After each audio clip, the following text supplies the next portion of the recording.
Happy holidays, everybody. I'm hoping everybody finishes this year off the right way, leaving 23, heading into 24. I want to talk to y'all today about gun safety. I've talked about this before, but this is a very important topic that's been on my heart. I feel like a lot of us are not really teaching our kids about gun safety. Right now, we live in a generation where they got guns. They got 100-round clips. They got sticks on the guns to make them shoot fully automatic. And I feel like a lot of people that look like me, we have not taught our kids proper gun safety. So I'm just gonna jump right into it. In 1989, I was the first person to be charged with murder. And my cousin, Landry Donnell Jenkins, King Lad DJ, was the first one to die in the DFW in Dallas County in 1989. We was playing with a sawed-off shotgun, leaving Club Countach, and I accidentally shot and killed him. My cousin Landry was not just my cousin, he was my best friend. We slept in the same baby crib together. He was born May 26th, I was born July 23rd of 71. So we was born less than 2 months apart and spent most of our whole life together. So one night, we went to go do what we'd done many times, kick it in front of Carter High School. I was living in Wood Hollow off of Westmoreland and Oak Cliff. And my cousin, they came to pick me up. They came out of Grand Prairie to pick me up to take me to the street races in front of Carter. That's something we always did. That night, there was something, you know that sixth sense, that inner voice you get? It was something about that night that gave me a bad feeling. So I decided to voice it. At first I wasn't saying nothing, then I just went on ahead and told my cousin and the other two guys we was with. I forget who we was with that night. Like, say, man, y'all take me back to the crib. They're like, what? Man, we just picked you up, man. We just got out of here. You love coming out here, man. What you talking about? I'm like, man, I just got a bad feeling. They're like, man, you tripping, man. Just chill out. I'm like, no, man, I got a bad feeling. I said, something's gonna happen here tonight that we're gonna remember the rest of our life. I just had that feeling I couldn't shake, people. Listen to that inner voice. So about 5 minutes after I voiced that bad feeling I had, we walking. And I'm like, man, you know what? We was about maybe 4 or 5 miles away from my house. I'm like, man, you know what? If y'all don't take me back home, I'll walk. Man, what's wrong with you? You tripping? About a minute or two later, my cousin Landry, may he rest in peace. This is who my cousin Lad had become. There was this tall dude standing up, talking to about 15 dudes leaning on their cars. He's standing up, they sitting on the cars, hanging on his every word. The best depiction I could give, the best description I could give, it literally looked like a gang leader talking to his gang. That's the best way I can describe it. This guy had some kind of clout, some kind of power, because he had full attention of all of these guys sitting on the cars. And he's talking to them, and they listen. My cousin Landry, AKA Lad DJ, he is walking, and the way Lad was, the dude was directly in front of him. And my cousin, he was the type, I'm walking here, I'm not gonna go around you, I'm gonna go through you. You move, or I'm gonna go through you. It's 4 of us, it's about 16 of them. Once my cousin walk up to the dude and get right up on the dude, kind of look at him, the dude was tall. My cousin Landry was about 5'8", 5'9". This dude was about 6'2", 6'3", skinny. He looked at my cousin, and my cousin looked at him like, what's up? Like, and my cousin kept walking like to bump into the dude. The dude kind of pushed my cousin back. He looking at these dudes, he looking like, man, is this dude serious? Y'all see this? Man, next thing I know, once he pushed my cousin off, Landry kind of pushed him back, they square off immediately. My cousin has a 40-ounce of bull in his hand, Slit Smoke Liquor Bull. The tall dude reaches real quick and slaps the bottle out of his hand, breaks on the street. Soon as he slaps the bottle out of his hand, all those dudes stood up off the cars. They surrounded us. My cousin Lad had on his red leather Reebok hat. I had on my black Reebok hat. We chose Reebok because we wanted to be different. Everybody else was wearing Nike back then. So my cousin take his hat off and hand it to me.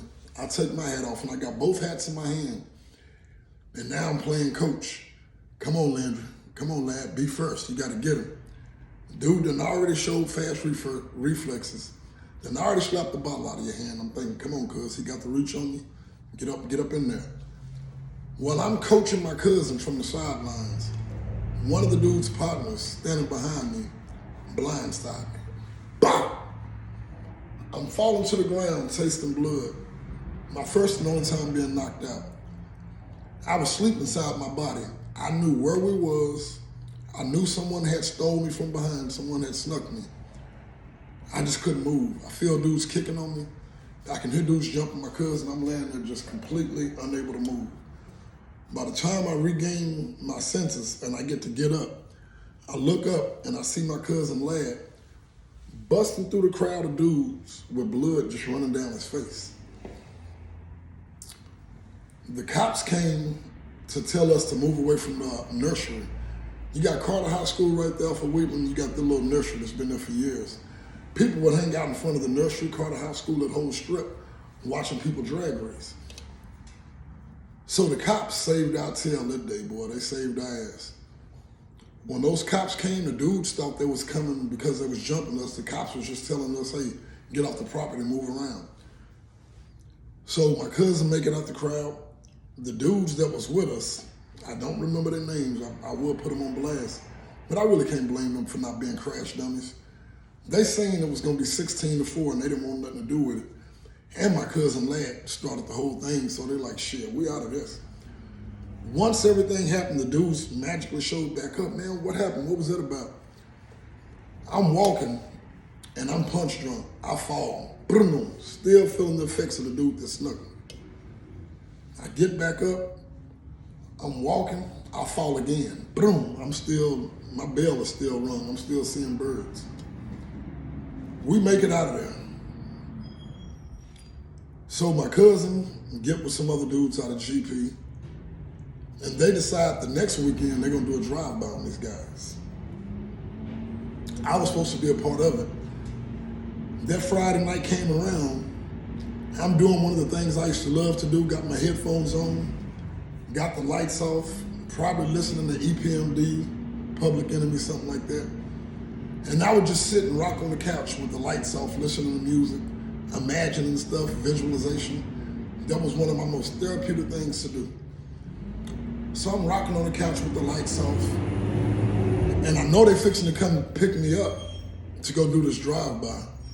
And I'm like, man, I'm not gonna go. They might call me a punk. They might call me a female body part, but I'm not going. So I'm sitting there listening to music, all the lights off, we upstairs in Wood Hollow Apartments. All of a sudden, some headlights illuminate the whole living room. I got all the lights off. Headlights illuminate the whole living room.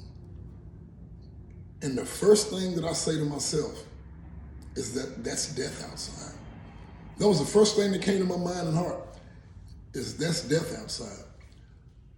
About 2 seconds later, boom, boom, boom, boom, knock on the door. It's my cousin Lad DJ. I open up the door. He like, say, cuz, we're getting ready to go do this drive-by. Man, the car's full, you can't go. I'm like, phew. I didn't have to look like a wussy, and I wasn't going anyway. I ain't say nothing. I'm just like, man, be careful, man. He was like, man, I know. I'm gonna be careful, man. We're finna go handle that. Man, I'll let you know how everything went. Once we make it out or whatever, man, I'll hit you up. And I'm sitting there like, damn, man, my cousin fixing to go do a drive-by. What if they get caught? What if they get shot themselves? So I'm just listening to the music. About an hour and a half later, my phone rang. My cousin tell me, we spotted the dudes. We shot at them. We're not sure if they fell because we hit them or if they failed to get away from the gunfire, but we blasted them. So my cousin and them shot at some guys they think, not even sure if those guys that jumped us. Just sad the way we do each other. So they went and did a drive-by on a group of guys that they was hoping was the guys that jumped us, but if they wasn't, they'll do. These dudes out of Grand Prairie, the dudes that jumped us from Oak Cliff, they figured, let's just go get us some Oak Cliff cats, period. Me and Landry, we was raised in Oak Cliff, but we had moved to Grand Prairie later on in life. So they got their get back. My cousin Landry, Lad DJ, he vowed never to go out like that again. So he ended up getting a sawed-off shotgun, a little pistol grip, 20 gauge. It was a little bit more than a foot long. He had this white roper out of South Grand Prairie. He was like, man, I got plenty of guns. You know what? I'll sell you my 20 gauge. He sawed the barrel off, took the back of it, the stock, and sanded it, chopped it off, and made it a pistol grip so you can slide it right in your jacket. You can fit it right in your jeans.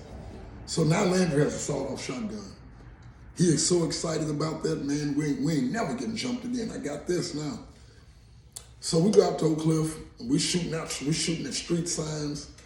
Those little flashing cones that they used to put on the little barriers that flash. We went over there by Astro Drive-In, and we, boom, shooting those little lights out. And I'm like, man, I done finally shot a gun. Man, I done shot my first gun. We feeling good. About 2 weeks later, Club Countach, it's New Year's Eve. I have 3 wishes that night. My first wish is for me and my homeboys to be the life of the party, the center of attention. Every time we went, it was always a group of guys balling the hardest, getting the most females, getting the most attention, having the most clap. And I was like, I want it to be me and my crew. Wish one came true. Boy, we went there that night and we shined like a mug. It was me and 3 brothers, Bryce Wilson, Chris Wilson, and Ross Wilson. We call Ross Tuck. 5 or 10 minutes after getting to the club before the New Year's, Ross got into a fight and went to jail. We still didn't let that ruin our night. Boy, we still had fun. We dancing, everybody moving out our way. Dudes giving us props, different females wanting to come dance with us. The whole club is just bowing down on us, separating. The crowd is moving around for us. They watching our every move. Wish one came true. Tonight, we the big dogs. Tonight, we the ish. Tonight, we popping. So I had 2 more wishes. I knew the third one was not gonna come true because my cousin Lad had blew the motor in his Regal. And back then there was no GPS, and Club Countach was way in Garland. We're in the Oak Cliff Grand Prairie area, so we don't even know our way around. So it's about literally 20 seconds before the New Year's. It get down to 10, 9, and I'm like, man, I wanted to bring in the New Year's kissing some chick, kissing a stranger, but I guess that ain't gonna happen. About 5 seconds into the New Year, some strange girl walked up to me. Hey, you mind if we bring in the New Year with a kiss? I'm like, bam, yeah. We lock up. She walk off, disappeared, never see her again. Didn't get her phone number, nothing, but she helped grant wish number 2. But wish number 3, I just wish my cousin Lad could make it here tonight. I've been telling him about this spot. It's New Year's Eve. That's the only thing missing is my cousin. Man, we dancing, we partying, man, we look up. Coming through the crowd is my cousin Lad. Man, I am just, man, I'm like, you gotta be kidding me. We the life of the party. Brought in the New Year's at the last second. Female walks up to me, bringing the New Year's, kissing a stranger. And now my cousin is here. All 3 wishes have been, man, I'm on effing cloud 9. We partying and dancing, and every time I look up, my cousin Landry, Lad DJ, he just staring into space. Every time I look up, he's just staring at nothing. Not partying, not moving, not dancing, just standing there. Like a shell of himself. Lad was a live wire. Boy, he liked to fight. He liked to get on them females. He loved fighting more than anything. But he just standing there being quiet, standing in space. I'm like, cuz, what's up? He's like, remember that night we got jumped in front of Carter and you kept saying you had a bad feeling? And I didn't know what you was talking about. I said, yeah. He said, I got a bad feeling. I'm like, oh. Because I knew about those internal, that intuition. I knew that night that I felt something, I knew without a shadow of a doubt something was going to happen. The way he was acting, I was having the night of my life. But he convinced me that something was going to happen. So I'm like, damn, man, I'm having fun, having the time of my life. Now you having that feeling, man, that's not good. We walk out to the club. We walk outside to the car, look up, Landry smoking a cigarette. Had never seen him smoking before. I'm like, man, what you doing smoking, man? I'm a bodybuilding nerd, health nut. Man, come on, man, what you doing smoking? I'm like, man, you probably be smoking weed with Anthony Collins. He laughed. Like, man, you probably be smoking weed too. I'm like, man, come on, cuz, you tripping. He was like, man, I got a bad feeling. I'm like, damn, cuz, it's such a good night. I hate you got that feeling, because I know what that feeling means. I know what it meant for me. Even though I didn't feel it, I seen his concern. So we did our special little handshake, and my cousin used to call his bad luck a curse. He said, tonight, we're going to break that curse. We did our handshake. Chris is driving his green Monte Carlo. He had a 1980 Monte Carlo. He in the front seat. Bryce, his brother, in the front seat. Tuck, Ralston, went to jail, so I'm in the back seat by myself. Robert Gaines, out of Oklahoma, is in the driver's seat of a little red mini truck. My cousin Landry, a.k.a. Landy J's, in the passenger seat. We driving off from Club Countach. We going over an underpass. Boom! We jump. Chris swerve. We look up. Lad is laughing. He done scared us. He busting us all off shotgun. He done scared us. And he laughing because he got us. And they like, man, your cousin crazy. Boom! Boom! He busted a couple more times. So I get his attention from the back seat, and I'm like, let me bust it. And I remember that look he had on his face, because Landry was into fighting and all of that stuff. I was always fighting because of him, getting him out of stuff.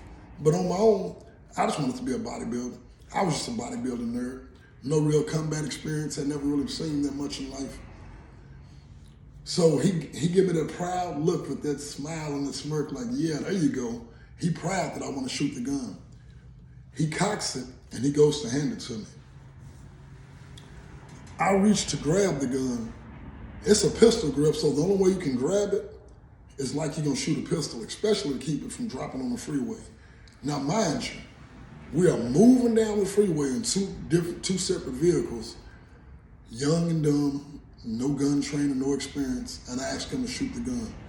When he cocks it first and goes to hand it to me, I'm reaching, I'm trying to get it. When he finally gets it to me, not to drop it, I put my finger in the trigger well and I hold it. Like, that's the only way you can hold a shotgun. The grip was so small, the handle barely came out of your hand. As soon as I grabbed it, and he's still got his hands on it, hair trigger, boom, shoot my cousin. I see 3 drops of blood fly on his face. Exactly 3, I remember. It was one, just like a triangle. 3 drops of blood fly on his face, and we both are like that, face to face.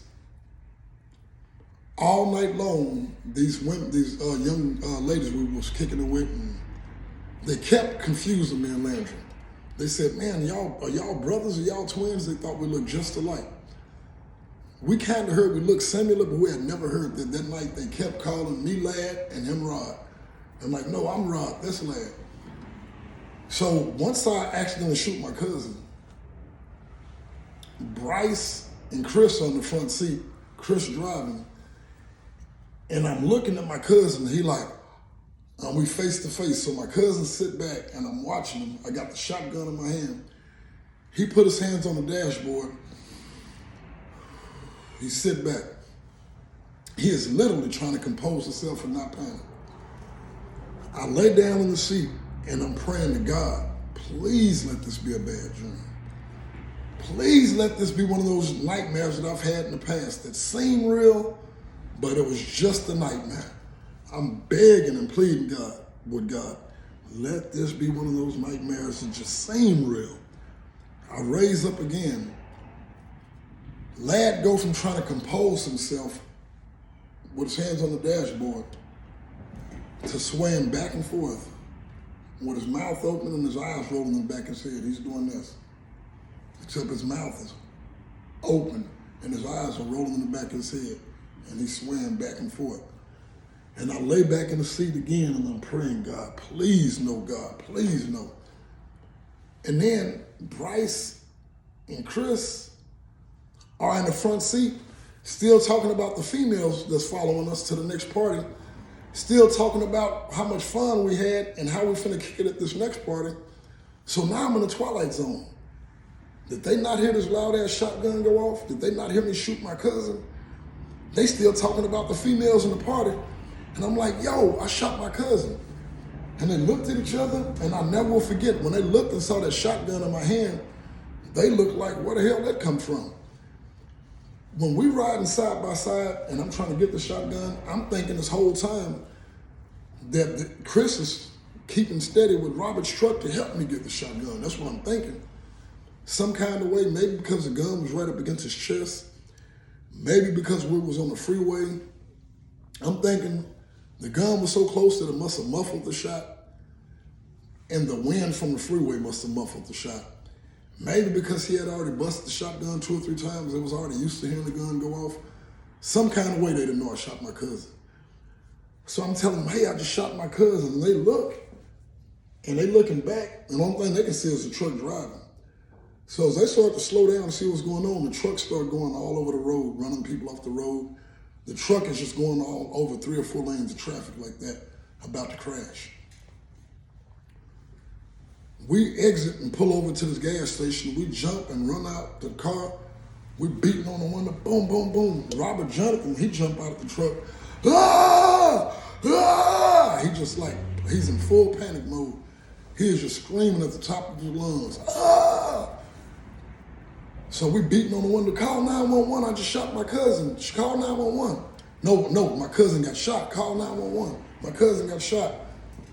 This white dude at the gas station, he just looking at us, and the inside of the store is closed. They serving people through the little tray window. He just looking like, we're like, call 911, my cousin got shot. The dude jumped on the phone. So I jump on the payphone and I call his house first. I get the answer machine and I'm like, Landry got shot, and I just hang up. Then I call home, my mother's boyfriend at the time, Perry Washington, what up, OG? He answered the phone, and I'm like, man, Landry got shot. He like, Landry got shot, what happened? I'm like, some dudes just rolled up and shot him. Some dudes just rolled up and shot him? I'm like, yeah, click. At first, we making up our mind that, Landry got a sawed-off shotgun, that's a federal offense. We thinking maybe it's a shoulder wound, so we're gonna make up a lie and just say some dudes shot him. Once he get out of the hospital, we're gonna, keep his gun safe for him, give it back to him.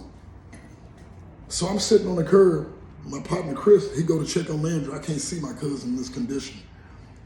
Just waiting for the paramedics to get there. I'm on the curb with my head down, just praying, talking to God. I hear the females, hey, that guy Rod you met, he got shot. He's in the truck bleeding. He's bleeding bad.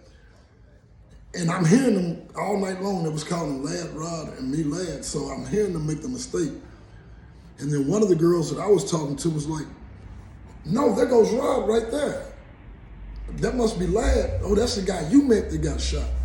Because one of the girls was with Lad. He had met her. So my head is down. And once the fire department got there first, then the paramedics and cops showed up, they pulled Landry out the truck. I can't go see him bleeding like that. I can't do it. Once they pull him out of the truck, then I decide I'm gonna go over to the truck for whatever reason. I go over to the truck and I see his red hat sitting in the seat. He used to call it his crown. King Landy J, his hat was his crown. Both of our hats, we call them our crowns. I go to reach and grab his leather red Reebok hat out of the seat, and I see a muscle, what looks like a muscle laying in the seat, just a small piece of muscle. I look on the floorboard, and the blood is ankle deep about to flow out of the car. if that blood was, the whole floorboard was ankle deep. It hadn't even saturated through the car. If I would have put my foot where the floorboard was, my ankle would have had blood on them. There was so much blood in that truck that it was fixing to run out of the truck, literally. It was like, if that truck would have shook like that, blood would have splashed out of it. Once I seen all that blood, all that line, like somebody pulled up and shot him, we give him his gun back when he get out the hospital, man, F all that. That young lady that I had met at the club, she was the first person I told I accidentally shot him. We had spun a narrative to everybody around that somebody rolled up and shot him. And I was like, I accidentally shot him. And so now, for whatever reason, young, we don't know no better, we think we got to get rid of the gun. We panicking, we don't know what to do. So Chris Wilson go to get the gun. He just fixing to grab it. His brother Bryce said, boy, don't you touch that damn gun. And Chris back up. We don't know what to do. Man, we got to get rid of this gun. Some dude pulls up in a white truck. Man, what's going on? Man, I accidentally shot my cousin, man. We're trying to get rid of the gun before the cops get here. And this is before the cops got there. The dude takes the gun, goes behind the gas station, comes back, jump in his truck and leave. We don't know if he goes back there and tucks it in his pants. We don't know if he go back there and throw it. We don't know. But now, I done seen the blood about to overflow out of the truck, and I realized it's a lot more serious than I thought it was. Now we want to tell the truth, the gun is gone. Cops pull up on the scene, ask what happened. We was playing with my cousin was shooting the gun, leaving the club. I asked him to shoot it, asked him to shot him. Where's the gun at? We told him the truth. At first we was gonna get rid of it thinking, we was just gonna give it back to him once we get out of the hospital. But once I seen all that blood in the truck, I realized how serious it was. Then we decided to tell the truth, but now the gun is gone. Some dude pulled up and asked what's going on. We told him, and he said, I'll take the gun. We like, please do. And he took the gun. They did the gunshot residue on me, and it showed that I had shot a gun. They looked at the seatbelt my cousin had on. Some of the buckshot kind of ripped through a seatbelt. Landry's right hand had gunshot residue on it. He had gunshot residue stipulation, everything all over him. So everything I said from the detective standpoint added up. They take us downtown, and I'm sitting in this room, and they're like, well, you and your cousin made history tonight. And I'm like, what the hell is this cop gonna say? What do you mean when my cousin made history? You are the first person to be charged with murder in 1989, and your cousin was the first death in Dallas County in 1989. He died? The detective? Man, you seen all that blood. He died. Come on, who was gonna survive that? He died. You knew that man wasn't gonna survive. And I'm just like, he died? And then all of a sudden, I could feel my cousin's spirit enter that room and give me probably more peace than I've ever had in my life. That spirit, you could feel it. You couldn't hear it, cuz I'm okay. I've heard people that has flatlined or died, when they leave their body, they feel like, that's not my body, that's just a shell. This is me, the spirit. So my cousin was telling me, man, I'm good, I'm okay. And I felt that. Even though this detective was telling me I'm charged with murder, and my cousin is no longer with us, my cousin's spirit is in that room giving me more comfort than I probably ever had. So they separate all 5 of us, and they're doing their interrogation tactics on 5 young black teenagers, and they know we can't be smarter than them. And nobody's breaking, man. His cousin actually shot him. Man, Robert, everybody's saying you shot him. No, his cousin did. I didn't even know he got shot. I thought he was playing. He used to play around. He was doing that. And he leaned over and blood started pouring out of his chest like a faucet. And I almost wrecked. Chris Wilson, everybody said you shot him. Everybody. No, his cousin shot him. Y'all can test me for gunshot. Bryce, I'm saying I shot him. They saying I shot him. Everything added up. So I was charged with murder, but it was no bill. Which meaning no need to convict this guy, clear-cut accident. But they still put it on my record as a no-bill murder because someone lost their life. So I just want y'all to be sure to please talk to your kids about gun safety. Me and Landry had never been taught about gun safety. I know a lot of people, especially white and Hispanic, very few black children, Their fathers take them hunting, teach them about guns, teach them how to put it on safety, teach them how to clean it, teach them how to check the chamber, tell them to never ever point it at nobody. We listening to rappers packing guns and we just get them and go wild with them. And stuff like this, unfortunately, happens a lot more than y'all think. So as we're approaching New Year's Eve, it brings back memories of when I lost my cousin. And I ask you parents, please talk to your kids and teach them about gun safety. To have a gun and keep it from them where they could never have access to it, that is not the best way. Believe it or not, the more a kid handles a gun, it's just like the more the kid drives a car, the more he's going to be comfortable with it, the more he's going to less likely to have an accident with that gun. Just like he's less likely to have an accident, the more he practices driving. So if you have a gun at home, please keep it locked up and secured. But you should purposely teach your kids how to use guns, y'all, and about gun safety. My name is Slaughter Dungada.